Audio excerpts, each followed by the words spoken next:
Donc oui, ce qui libère, c'est la vérité. C'est de faire face à la vérité, quelle qu'elle soit. Et c'est pas de dire oui, mais j'avais pas le choix. Oui, mais c'est pas vraiment de ma propre volonté, étant donné que je me suis faite leurrer par les pièges du malin et canani, gna, on a toujours le choix. Toujours le choix. Et quand on s'est fait leurrer, bah, c'est par ignorance. Parce qu'à un moment donné, surtout moi à mon époque, le catéchisme était une obligation. Que nos parents soient croyants ou pas, on était obligé d'aller au catéchisme à mon époque. Et donc, ce qui veut dire que la parole, à un moment donné, tout le monde l'a entendue. Après, c'est de la volonté propre de l'enfant qui a décidé soit d'écouter ou de ne plus écouter, de se mettre en rébellion ou pas, et ou de continuer après à aller à l'église et compagnie, ou de s'en éloigner. Mais à un moment donné, la vérité c'est ça, c'est que à tout moment on a le choix. Euh, Se dire ah oui mais j'ai pas eu le choix, c'est se comporter en victime, et c'est jouer le jeu de la victime. Et même si c'est vrai qu'on a été victime, à un moment donné, il faut assumer le fait qu'on a été une victime et non pas de se complaire dans ce rôle de victime. Parce qu'à partir du moment où on commence à se complaire dans ce rôle, et bien là, c'est une forme d'orgueil qui prend le dessus, mais qui se fait passer pour infériorité. Et là, on joue le jeu du mal aussi, parce que on s'enlise dans ce mal et on n'en sort pas. Et le mal va davantage s'intensifier parce que la personne va attirer énormément de mal autour d'elle, dont elle sera victime, parce qu'elle joue le rôle de victime dans lequel elle se complaît. Donc si elle se complaît à jouer le rôle de victime, elle va tout le temps le vivre. Elle va toujours vivre des situations qui vont la laisser dans ce rôle de victime. Et c'est normal parce qu'elle s'y complaît. Et là, c'est le serpent qui se mord la queue. Et c'est un cercle très vicieux. Et beaucoup sont là-dedans. Hein. Tout comme beaucoup sont dans l'indifférence. Alors l'indifférence, c'est encore autre chose. Mais tout ça, ça fait le jeu du mal. Et dénoncer les abus, dénoncer la vérité, ça a toujours été la volonté propre du Christ et de Dieu. Et seulement, bah, des fois, comme j'ai dit dans d'autres vidéos, Satan s'accapare ces dénonciations pour les dénaturer et se poser en justicier pour éloigner les âmes de Dieu. Et là, je parle de Dieu, pas de l'Église, je parle de Dieu. Parce que de Dieu et de sa parole. Parfois, à un moment donné, parce qu'on ne va pas se mentir, il y a des prêtres abuseurs. Voilà, ça ne devrait pas être, mais n'empêche que ça existe.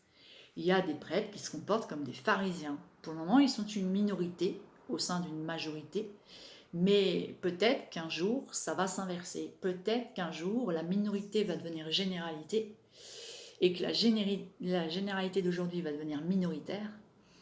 Et alors là, quel va être notre secours? Nous, l'humanité. Qu'est-ce qui va être au secours de l'humanité? Ça reste la parole inébranlable du Christ. Donc,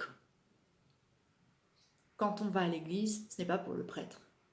C'est pas pour faire plaisir au prêtre, c'est pas pour aller écouter le prêtre, c'est pas pour adorer le prêtre. Non, vous allez à l'église, c'est pour le Christ et Dieu.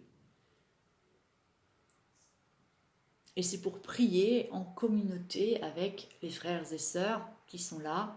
Et si vous voyez des comportements malsains des frères et sœurs qui sont à l'église, c'est normal. L'église a été conçue pour les âmes malades. Donc les âmes malades, ce sont les âmes qui ont été polluées par le malin. Donc il ne faut pas s'étonner que ces gens-là soient dans des comportements bizarres. Voilà. Qui ne correspondent pas à nos valeurs parfois. Et quand c'est comme ça, eh ben, moi j'ai une astuce parce que je suis pas mieux, hein, il m'arrive de me croire parfois meilleure que les autres, au-dessus des autres, ça c'est l'ego qui prend le dessus sur moi, l'orgueil, qui me fait croire que je suis meilleure que les autres et compagnie. Et bien tout de suite, quand je m'observe juger une personne, je vais fouiller dans mon passé à voir s'il m'est pas arrivé d'avoir fauté. Alors peut-être pas avoir les mêmes comportements qu'eux. Parfois, j'ai eu des mêmes comportements que ceux que je vois. Ouais.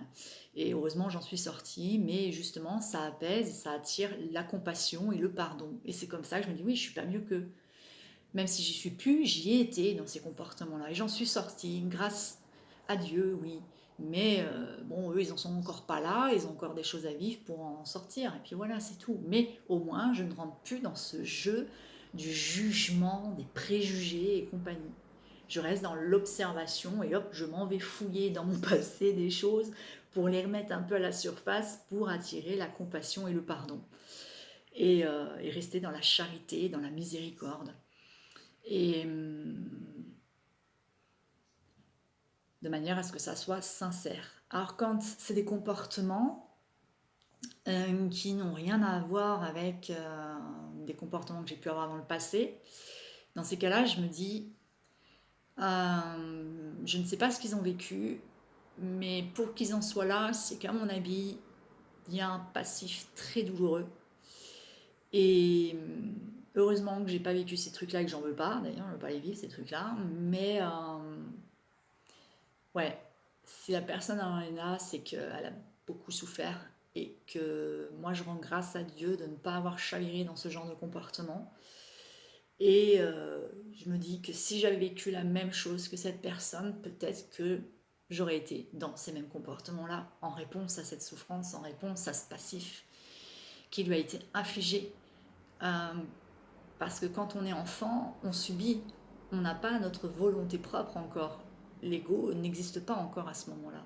Il va exister à partir de 5 ans et 10 ans. Donc, quand on est enfant et qu'on a subi, avant l'âge de 5 ans, des choses un peu douloureuses, même beaucoup douloureuses, qui nous amènent à des pathologies de troubles de la personnalité ou autres, bah oui, on peut comprendre que la personne, elle soit devenue meurtrière, quoi.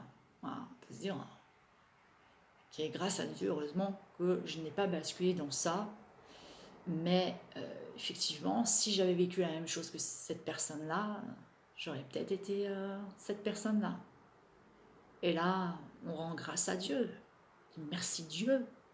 Parce que quand même, la naissance, c'est une question de roulette russe, hein, quand même. Hein.